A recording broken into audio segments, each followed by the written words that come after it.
going to talk about classifying 3D figures. So hopefully this is something that you've seen before, and this part shouldn't be too difficult for you. So prisms are solids with two bases that are congruent and parallel. So that's the part we're looking for, is they have to be parallel and congruent. So here, this base is congruent and parallel to this base. So this would be a triangular prism. A pyramid is a solid that has one base and faces that meet at a point. The figure, so over here, this is your base because then everything else comes up to a point. The triangular pyramid because the base is a triangle.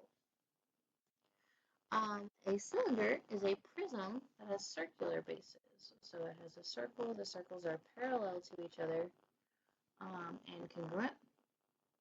A cone is a pyramid with a circular base. And then you have a sphere, which is a solid in which each point is equidistant, meaning the same distance from the center. All right, so what you should try to do is you should try to name or classify each of these solids. It should have two names. So if it's a prism, it should be like triangular prism, rectangular prism, hexagonal prism. So whatever the base is, and then whether it's a prism, pyramid. The only ones that won't have two are like cylinder and sphere. So take a minute, pause the video, try to name these shapes with your group, and then when y'all's groups are done, come back, watch the video, and see if y'all got them correct. Okay? So number one, the base on this is a rectangle, and it all comes to a point, so that would be a rectangular pyramid. Number two, our base is a circle, and it all comes to a point, so this would be a cone. Number three, we have two bases that are parallel, and those bases are triangles, so this would be a triangular prism. Number four, we have one base, and then it all comes to a point. That base looks like a hexagon, so this will be a hexagonal pyramid because it comes to a point.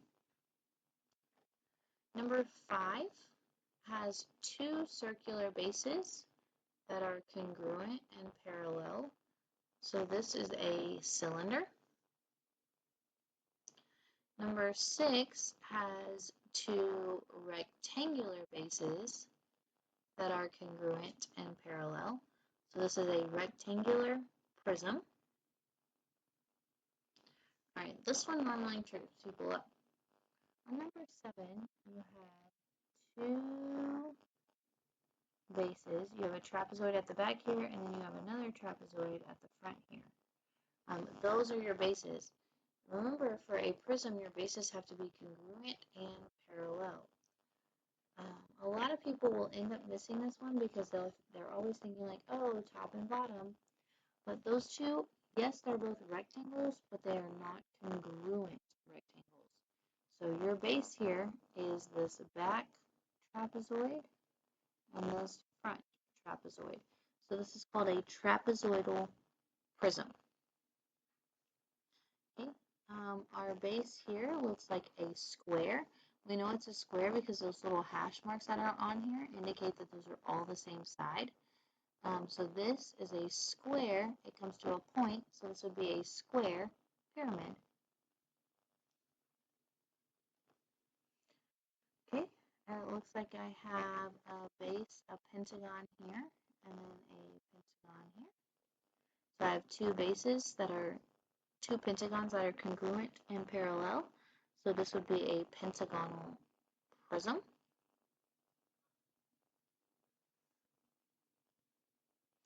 Okay.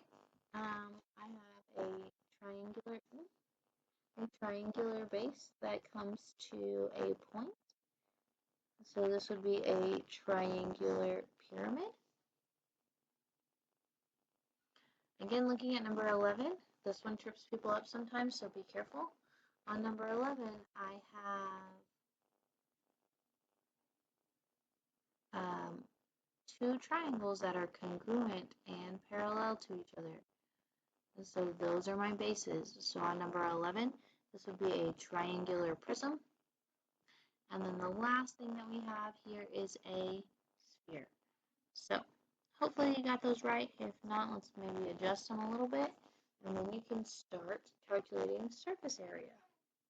Have a great rest of your day.